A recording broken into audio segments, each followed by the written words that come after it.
Glória a Deus. Eu quero convidá-los a abrir a sua Bíblia, Mateus capítulo 5.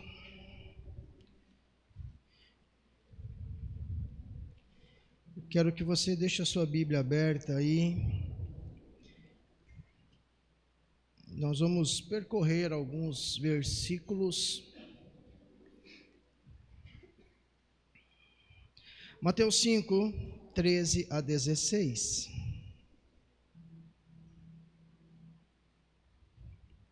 Todos acharam? Diz assim a palavra do Senhor: Vós sois o sal da terra. Ora, se o sal vier a ser insípido, como lhe restaurar o sabor? Para mais nada presta, senão para, lançado fora, ser pisado pelos homens. Vós sois a luz do mundo. Não se pode esconder a cidade edificada sobre um monte. Nem se acende uma candeia para colocá-la debaixo do alqueire, mas no velador, e alumia a todos os que se encontram na casa. 16.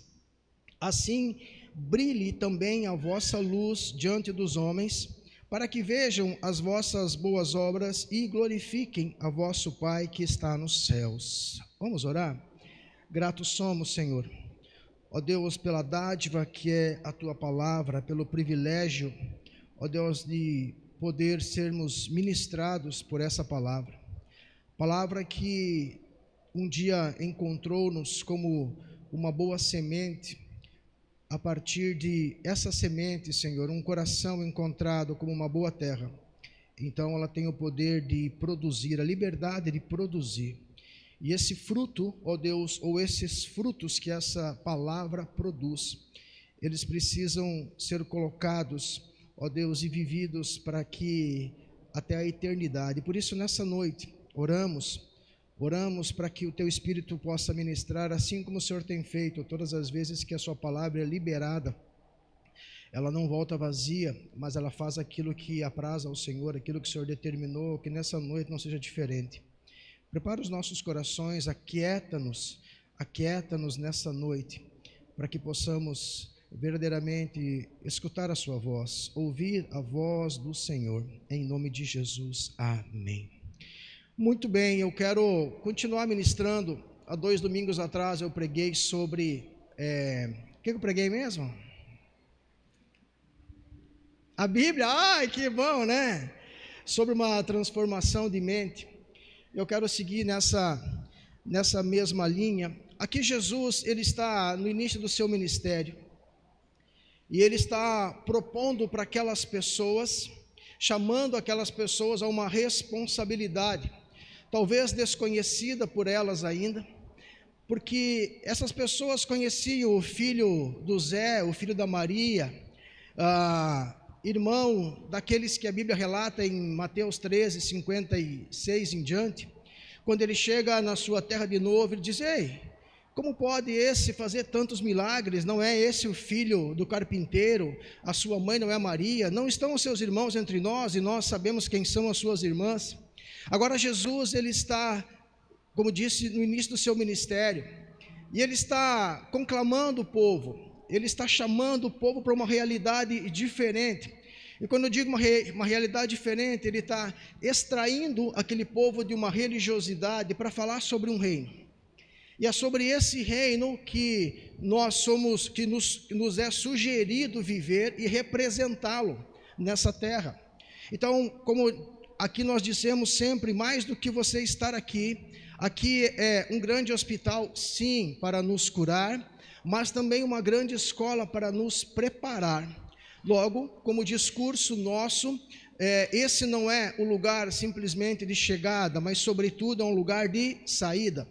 Porque diz a Bíblia, em Atos capítulo 7, quando o primeiro mártir bíblico, ele é apedrejado, ali morre, e as suas roupas depositadas aos pés de um jovem chamado Saulo.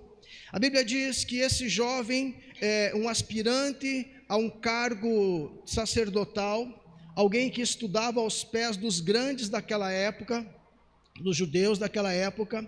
A Bíblia diz que aquele jovem morre, e naquele dia, início do capítulo 8 de Atos, inicia-se uma grande perseguição contra os cristãos, que os leva para lugares que pareciam aos olhos naturais serem lugares aonde eles deveriam esconder-se, aonde a fuga deveria alcançar êxito, mas nada mais era do que o projeto de Deus, tirando aquele povo da base de Jerusalém, para cumprir o que Jesus disse: vocês serão minhas testemunhas, tanto em Jerusalém, Samaria, Judeia e até os confins da terra. Logo, a igreja... o ambiente físico, ele é aquilo que nos proporciona, pela palavra dita aqui, pela palavra proferida, que nós enxerguemos além da base. A base é do jeito que nós chegamos, e agora estamos sujeitos à transformação pela palavra e ao envio.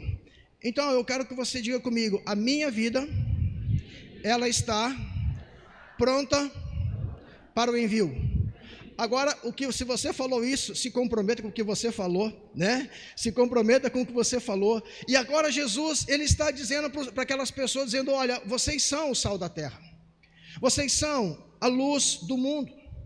E é interessante porque Jesus, ele tem crédito para falar com essas pessoas, porque os capítulos 5, 6 e 7 de Mateus fala sobre as bem-aventuranças no Sermão do Monte, só que no capítulo 4, versos 23 a 25, acompanhem comigo, diz assim: percorria Jesus toda a Galileia, ensinando nas sinagogas, pregando o evangelho do reino e curando toda a sorte de doenças e enfermidades entre o povo. E a sua fama correu por toda a Síria. Trouxeram-lhe então todos os doentes, acometidos de várias enfermidades e tormentos, endemoniados, lunáticos e paralíticos, e ele os curou. E da Galileia, Decápolis, Jerusalém, Judeia e da além do Jordão, numerosas multidões os seguiam. Jesus está com crédito para falar o que ele falava, porque as pessoas viam os sinais os quais ele operava. Mas Jesus estava falando sobre uma cultura que não era a cultura daquele tempo, daquela terra. Jesus estava falando sobre uma cultura que ia contra aquela cultura. Então ele falava sobre algo que contrariava até então o que aquelas pessoas ouviam. Embora essas pessoas, elas eram muito simples, elas eram aquelas que buscavam suprir suas necessidades talvez mais básicas, mas muitos começavam a ver Jesus como alguém diferente. Não era mais alguém que visitava, não era mais um pregador de fora, não era mais um sacerdote que havia recebido uma nova palavra, não, mas alguém cujos sinais o acompanhavam, aqueles que eles viam e que Deus o respaldava. Mas um pouco antes, nós temos que entender que Jesus, ele veio com um único propósito. Jesus, ele veio para pagar uma dívida essa que nós não tínhamos condição de pagá-la. Impossível. Estávamos, como diz Efésios 2, mortos nos nossos pecados e delitos. Estávamos sepultados vivos. Éramos como aqueles do Walking Dead lá, né? Os zumbis andando, mortos. Éramos assim, mortos nos nossos pecados e delitos, e aquela cruz então nos oportunizou vida. Então preste atenção, aqui Jesus, ele cumpre todas as coisas, ele vai morrer, mas eu quero contextualizar algo para que você entenda algo nessa noite, que o propósito de Jesus foi nos devolver a identidade de Cristo. Esse é o propósito dele. Esse é o propósito da Bíblia. A Bíblia diz em 1 Timóteo 2,4, acho que é o segundo, não lembro, que o que importa para Deus é que todos se salvem e cheguem ao pleno conhecimento da verdade. Que verdade é essa? Que Jesus, ele é o único mediador entre Deus e os homens. Então, a proposta do céu, a cultura do reino é que nós sejamos salvos. Salvos de quê? De uma morte nos assegurada pelo erro de um. Aí você fala, mas é injusto, porque a Bíblia diz em Romanos 5 que pela desobediência, pelo pecado, pelo erro de um, todos nós fomos alcançados e somos pecadores. E a Bíblia continua dizendo em Romanos que esse pecado, ele abrangeu toda a humanidade, e por esse pecado nós fomos destituídos. Se você gosta de anotar Romanos 3:23, fomos destituídos, e destituídos quer dizer demitidos, tirados para fora, e agora nós não fazemos mais parte da glória de Deus. E o mesmo texto aos Romanos, capítulo 6, 23, diz que a morte, o salário do pecado é a morte, mas o dom gratuito de Deus é a vida eterna. Então entenda, havia uma sentença, e ainda há uma sentença para aqueles que ainda não conhecem Jesus e que não rendem-se a Ele, de uma morte eterna, mas há uma proposta de vida. Mas então Jesus, Ele paga essa conta, porque a Bíblia diz em Isaías 59, 1 e 2, eis que a mão do Senhor não está encolhida para que não possa salvar, nem o seu ouvido surdo para que não possa ouvir, mas as vossas iniquidades fazem separação, e os vossos pecados trazem um abismo entre vocês e Deus. Então entenda que essa proposta é entendida como ato de misericórdia e de amor, porque Deus amou o mundo de uma maneira tal que Ele deixa a sua glória, esvazia-se a si mesmo. Mesmo sendo Deus, Ele não tem por usurpação, ou seja, Ele não quer usurpar o que Ele é sendo Deus, mas Ele vem, Ele se anula, esvazia-se, vive para dar vida, para propor uma vida através dEle. Eu sou o caminho, eu sou a verdade, eu sou a vida, ninguém vem ao Pai senão por mim. Jesus diz isso em João 14. Agora presta atenção, entendamos que o tempo que nós vivemos é um tempo de relativizar o erro. E o que é isso? No meu ponto de vista, isso não é errado. No meu ponto de vista, esse livro talvez não tenha autoridade. Aliás, isso não é um livro, isso são 66 livros dentro de um só. E esses 66 livros, escritos por aproximadamente 40 pessoas, num período de 1.600 anos, classes diferentes, níveis culturais diferentes, lugares diferentes, eles são colocados num só, e eles não se contradizem, pelo contrário, eles se completam.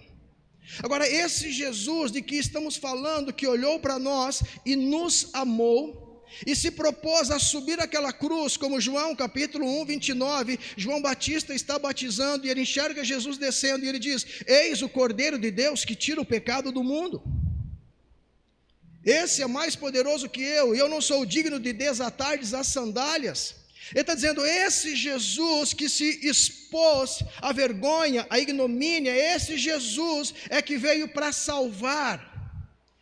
E ainda vamos além, João continua dizendo, Jesus veio para os seus, e os seus não o receberam.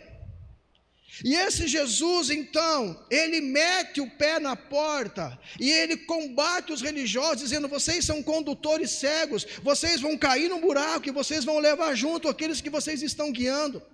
Ele continua dizendo em Mateus 22, 29, vocês erram, porque não conhecem as Escrituras e nem o poder de Deus. É esse Jesus que nos quer fazer condutores desse reino, mas eu não tenho mérito, verdade, nenhum mérito. Nós não temos mérito nenhum, porque a Bíblia diz que nós não éramos dignos nem de ser chamados filhos de Deus, mas esse Cordeiro Santo, sem mácula, como diz o apóstolo Pedro, vocês foram resgatados não por aquilo que é corruptível, como prata, ouro, mas pelo precioso sangue de um cordeiro sem defeito, sem mácula.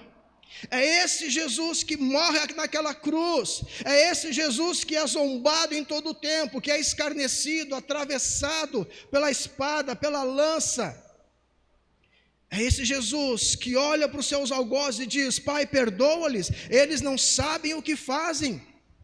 E nós não estamos ou não estivemos muito longe desses algozes, porque por quanto tempo nós vivemos, e quem sabe ainda estamos vivendo segundo aquilo que eu penso ser certo. Eu vivo do jeito que eu enxergo a religião, eu vivo do jeito que eu enxergo o cristianismo, porque o cristianismo não me condena, não, o cristianismo não, mas a palavra de Deus condena.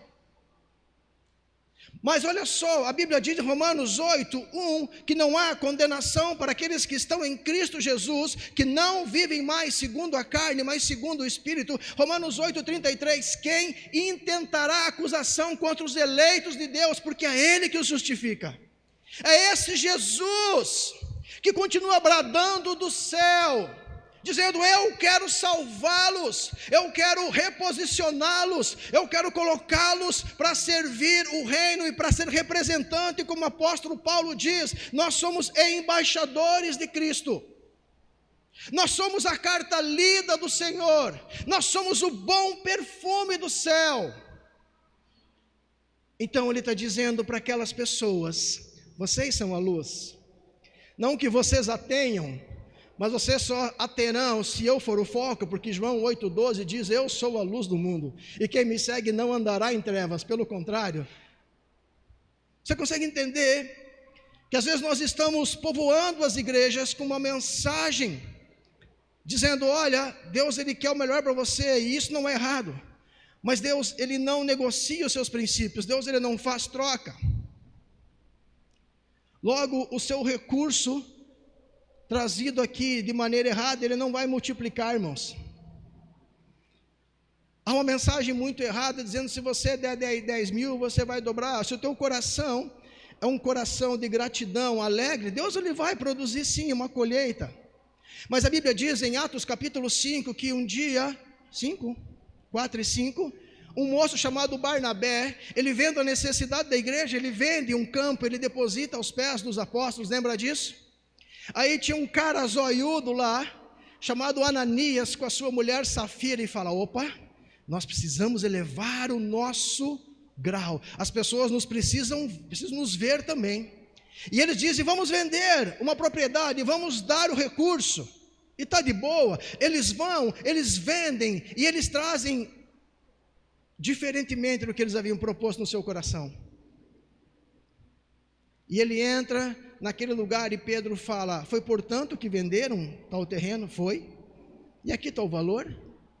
E ele diz: quem colocou no teu coração para que você minta ao Espírito Santo?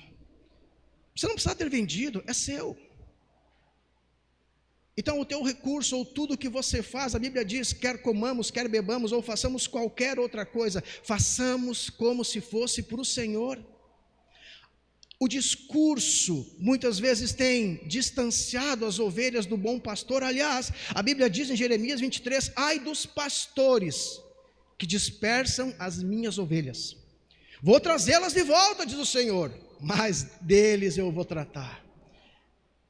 Então o que estamos propondo para você não é algo nosso, é algo que esse livro traz como uma realidade de vida, de uma palavra eficaz que divide alma, espírito, juntas, medulas, e é apta para discernir a intenção do nosso coração. E para que eu entenda, para que eu seja reposicionado, eu preciso entender que há um momento de conversão. Diga comigo: conversão. E essa conversão total, recalcular a rota. Recalcular a rota.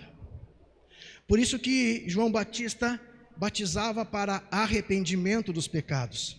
E é o que simboliza o batismo bíblico. Eu olho para mim, para a minha situação, e eu dou um testemunho público diante de Deus e dos homens, dizendo: eu vou fazer parte do corpo, eu estou arrependido, eu vou descer as águas, e ali a velha criatura vai ficar. E aí surge o que diz Paulo em 2ª carta aos Coríntios 5,17, aquele pois que está em Cristo é nova criatura, as coisas velhas passaram e tudo se fez novo, com o único propósito de sermos condutores, agentes de salvação de Deus nessa terra. Mas pastor, o senhor não entende o que eu vivi, pastor, o senhor não entende o que eu vivo, pastor, o senhor não conhece a minha família, pastor. Por isso que eu entendo que quando Davi escreve o Salmo 40, ele fala: eu esperei com paciência no Senhor. O Senhor ouviu a minha voz, estendeu a sua mão, me arrancou de um charco horrível, colocou os meus pés sobre a rocha, firmou os meus passos e colocou um novo cântico de adoração nos meus lábios. Se você olhar para o lado, há alguém que potencialmente é um luzeiro de Deus. Se você olhar para você, há alguém que potencialmente é alguém que pode temperar lugares, pessoas que estão totalmente perdidos. Se você olhar para esse grupo, você não consegue talvez imaginar o que pode acontecer com a próxima geração se hoje houver um posicionamento, porque 12 pessoas se dispuseram, um ficou para trás, elegeram outro, Matias, que a Bíblia nunca mais falou nada, mas ainda que tivesse sido 11 pessoas que andaram dioturnamente com Jesus, fora os outros que aprenderam, eles impactaram o mundo, e Atos 17 diz, olha, aqueles que têm transtornado o mundo chegaram até nós podemos ser aqueles que podem ser o transtorno do mundo e a pedra no sapato do diabo, daqui 1 hora, 2 horas, 1 ano, 2 anos, a próxima geração, se você entender que você é a luz e sal da terra. Você consegue entender isso? Condutores do reino. Condutores do reino. Agora preste atenção. Às vezes nós estamos eu não sei, parece que essa palavra está tão na moda, parece que nós estamos tão afundados no vitimismo, tão afundados no, ó dias, ó céus, ó vida, ó azar. E eu não estou dizendo que nós passamos por dificuldades, e passamos, e precisamos de cura, e precisamos de auxílio, e precisamos de respaldo, mas nós precisamos, como diz Hebreus 12:2, olhar firmemente para o autor e consumador da nossa fé, porque nós estamos rodeados de tão grandes testemunhas, de tanta coisa que Deus está fazendo. Às vezes quando eu ouço algumas vozes que querem me desanimar, eu viajo lá para trás, da onde eu estava, e que eu achava que eu era livre, porque tem gente que acha que é livre porque faz o que quer na hora que bem entender. Pobres, coitados, miseráveis, cegos e nus. Não é isso que Jesus fala à igreja? Que igreja que é? Laodiceia? Apocalipse 3. Tu dizes, eu sou abastado, eu tenho tudo, nada me falta, mas não sabe que você é pobre, cego, miserável e nu. Aconselho-te que de mim você compre linho, vestes novas, ouro, puro e colírio para os seus olhos. Deus está conclamando aqueles que dizem, Senhor, eu estou aqui, eu quero ser o sal da terra, não importa o que vivi, não importa o que me fizeram, não importa do jeito que eu estou, eu sei que Tu és o Jeová Rafá, o Deus que cura, então me restaura, porque eu não quero mais perder tempo. Eu preciso impactar a minha geração, eu preciso impactar a minha sala de aula, eu preciso impactar o meu trabalho, eu preciso ser luz aonde eu ande. Eu preciso ter os meus olhos bons, porque se meus olhos forem bons, todo o meu corpo terá luz. Mas se os meus olhos forem maus, então todo o meu corpo estará em trevas. A gente adota uma postura de vir para a igreja só para ver o que Deus vai fazer. O que Deus vai fazer? E nós estamos esperando migalhas de Deus. Nós não conseguimos, a Bíblia diz... Isaías 43, 18 e 19, põe lá, eis que estou trazendo algo novo, não é isso? Não vos lembrei das coisas passadas, nem considerai as antigas, eis que faço coisa nova, que está saindo à luz, porventura não o percebeis? Eis que porei um caminho no deserto e rios no ermo. Meu Deus, isso aqui o que é deserto? É desamparo, é incerteza, é dor. Eu estou colocando um caminho, para que esse caminho leve você a um lugar, tire você daí, e um rio aonde é inimaginável que tenha sustento, frescor, água. Eu estou montando, mas você não consegue perceber, porque você está tão preso às coisas passadas. Ele está dizendo, mantenha o foco, para que você consiga entender e enxergar aonde eu quero levar você. Essa semana me perguntaram, pastor, como que você teve convicção do teu chamado? O que aconteceu? Eu falei, isso você sente, você sabe, Porque eu comecei a ir para a igreja, e eu já contei essa história que eu fui porque havia morrido uma tia da minha esposa, e a nossa vida todo virada, e fomos, e continuamos, e a proposta da minha esposa era: se eu tiver que casar com você, eu não vou nessa igreja. Eu dizia: beleza, vamos botar na balança, porque se eu tiver que parar de beber, eu também não vou nessa igreja.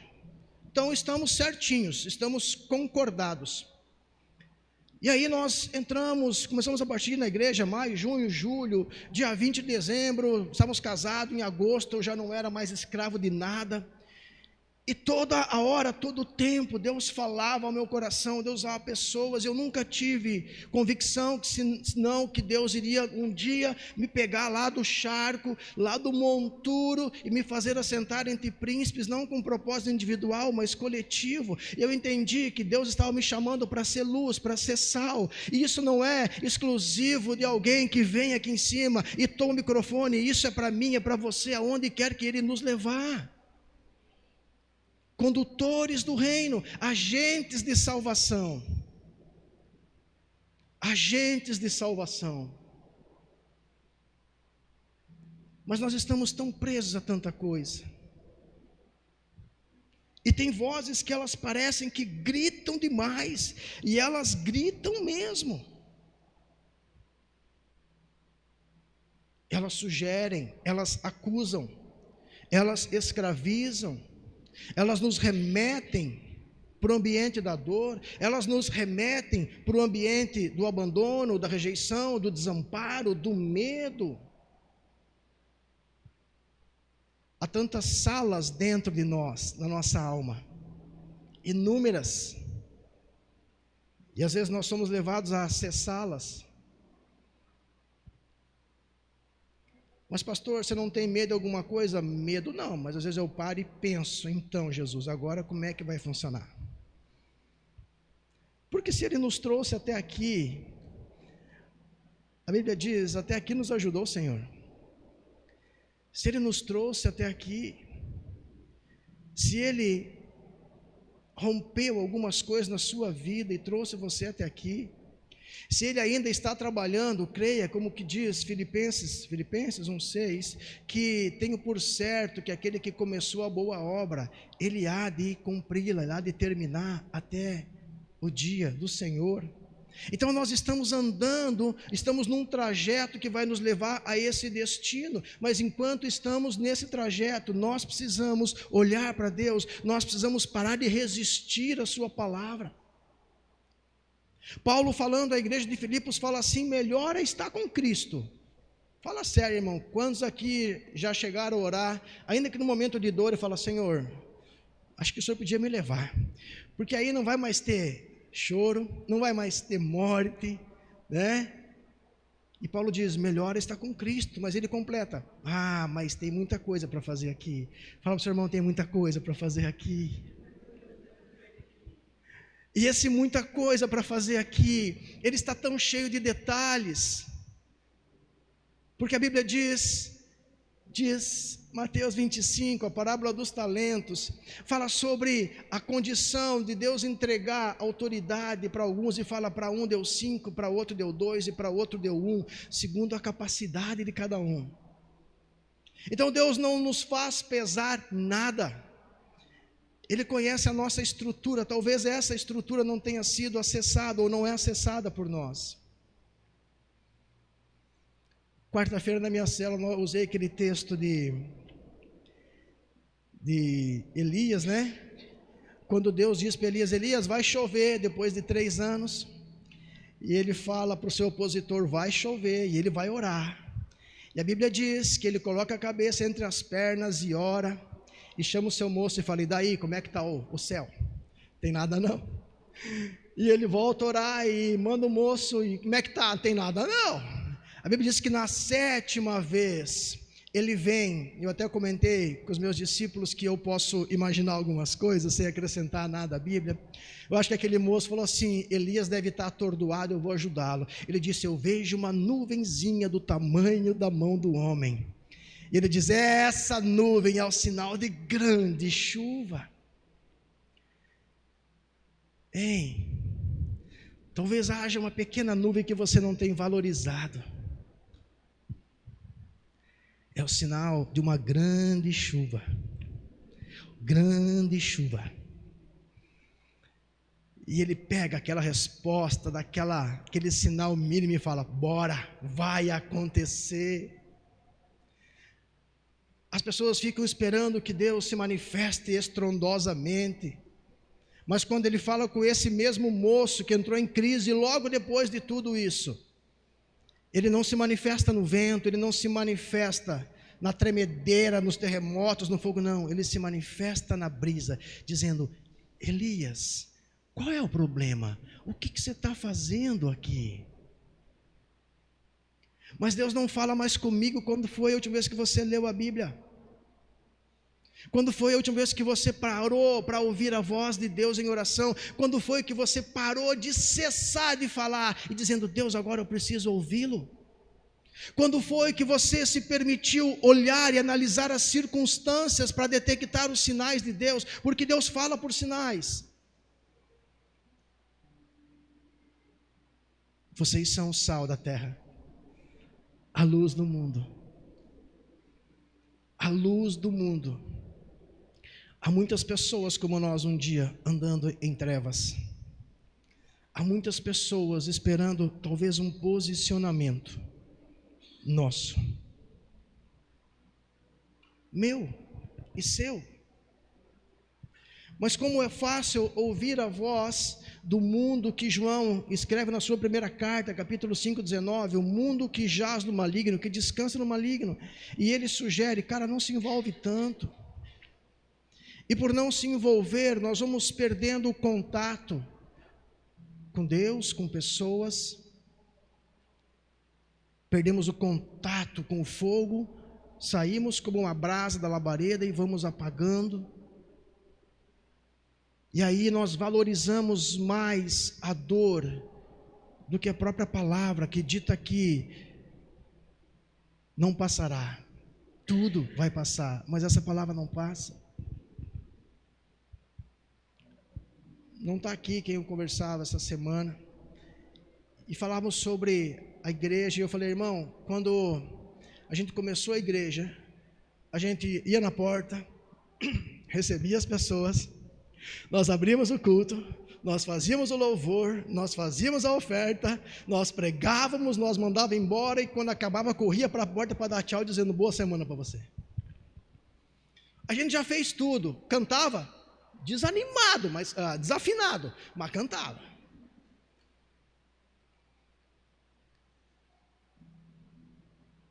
A gente entendeu o para que fomos chamados, quem somos em Deus, não em nós mesmos, porque em nós mesmos nós nos supervalorizamos. Essa proposta do céu, que luz tem brilhado? Que luz tem brilhado? O quanto você tem sido amparo para as pessoas? Esses dias eu estava no mercado, estou sempre no mercado, né? E eu falei: eu acho que tem muita gente fora da igreja que me conhece, que eu não conheço. Porque daí um jovem gritou: ô pastor, correu lá. E eu tentei lembrar, não lembrei dele. Tentei puxar na memória, nos arenas, não lembrei. E por onde eu passo: ô pastor, às vezes eu nem conheço. Falo: opa, beleza, de boa. Talvez eu não os conheça, mas quem sabe já me ouviram falar, já me viram falando. Talvez você nem conheça pessoas, mas eles estão olhando para você, para a sua postura, para o jeito que você é, quem você é em Cristo, e esperando algo de você, ainda que você não saiba, ainda que você não tenha detectado isso. A minha esposa tem uma tese, que sempre tem alguém olhando para nós. Então cuidado, o que você faz, né? Está na rua, olhando, não tem ninguém, né? Ela tem essa tese, sempre tem alguém vendo. E nós, num ponto geográfico privilegiado, morar no segundo andar, a gente está na sacada às vezes, tem gente que passa lá embaixo, olha, faz algumas coisas. Sempre tem alguém vendo. E esse sempre tem alguém vendo, sempre tem alguém esperando algo de Deus, da nossa vida para eles. Quem sabe seja hoje, de você pegar o seu holofote, dar uma regulada nele, botar mais alguns lumens, uns LEDs de potência, e ser usado como luz de Deus. Você parar de reclamar, porque talvez você já tenha reclamado há tanto tempo, e você chegou a uma realidade que não adianta reclamar. Isso só distancia você de Deus, e quem sabe das pessoas, porque quem é que gosta de estar do lado de alguém que só reclama? Eu não gosto. Eu não sei se você gosta, eu não gosto, mas meu ofício me diz que eu tenho que ficar. Mas quem é que gosta? A Bíblia diz, todas as vezes que vocês reunirem, que tenha salmo, que tenha cântico, que tenha palavra.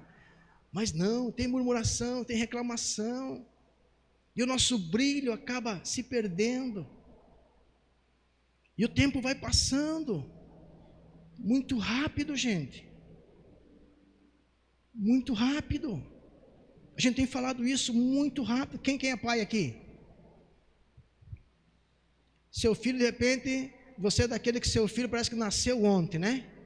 Com cara de joelho, bonitinho para os pais, não, olha que lindinho, né? Uma cara de joelho. Aí você olha, nossa, eu sou tão novo, agora teu filho está correndo, ou já formou, eu já formei 2, eu já tenho um que está quase entrando no Zenta. Tudo passa muito rápido. E o que estamos fazendo? Aquilo que nos foi confiado, o privilégio de sermos anunciadores do reino, o que estamos fazendo? Um dia nos apresentaremos diante dele para apresentar os nossos frutos. E o que vai ser? E o que vai ser? Mas Deus é misericordioso? Claro que é. O retrato disso é que estamos aqui hoje, porque hoje cedo Ele renovou a misericórdia sobre nós, o seu amor sobre nós. Mas talvez, assim como eu, você já esteve num lugar horrível, e agora estamos num lugar privilegiado, mas há pessoas que estão em lugares horríveis, como nós estivemos um dia. Talvez você não tenha um testemunho doido que nem eu tenho, drogas e aquelas coisas todas que eu não gosto de falar.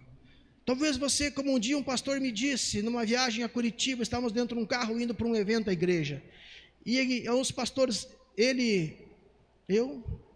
meu pai dizia assim, o burro sempre na frente, né? Então, ele, mais um e eu. E aí, a gente falando sobre o testemunho que viveu, ele falou assim, eu só converti, eu não tive essas loucuras. Pois é, irmãos, mas estava no mesmo pacote do que todos pecaram e foram destituídos da glória de Deus. Sabe aquelas pessoas que a gente olha e fala assim, só falta converter? Pois é, só falta converter, porque se não converter, se não entender que precisa ser uma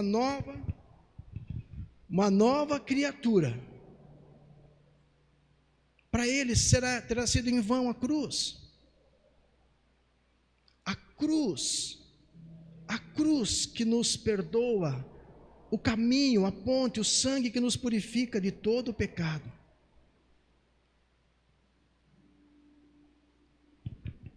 Sabe aquela historinha, claro que você sabe, do crente agente secreto? O crente agente secreto, ele chegou para o pastor e falou, pastor, eu tenho um testemunho poderoso para dar para a igreja, aleluia, né? O pastor falou, o que foi, irmão? Não, pastor, o senhor não tem noção. Ele falou, então me conta. Pastor, eu fiquei 1 ano no exército, ninguém descobriu que eu era crente. É uma piadinha, que é uma realidade na vida de muitos. Que é uma realidade na vida de muitos, e o diabo fala, só a igreja está bom, só você está lá está bom, só você conhecer alguns versículos está ótimo, só você contribuir financeiramente está de bom tamanho, Só você mudar o teu vocabulário e incluir agora a paz do Senhor, aleluia, glória a Deus, tá bom. Não tá bom, irmãos. Nós precisamos passar por uma metanoia. A nossa mente precisa chegar num estágio de total transformação, para que a boa, agradável e a perfeita vontade de Deus sejam estabelecidas na nossa vida, disponibilizadas para nós. Que entendamos quem éramos antes de Jesus. E que aquela morte na cruz fez com que Jesus pegasse a escrita de dívida que era contra nós, Colossenses 2, arrancou, triunfou sobre o diabo, cravou na cruz, dizendo: você não deve mais nada, não há nada, pode consultar a Serasa espiritual lá determinado, não tem mais nada contra você, tudo está pago. Jesus diz na cruz: está consumado. Essa frase quer dizer: eu paguei integralmente a tua dívida. Então fala para o seu irmão: acenda essa luz.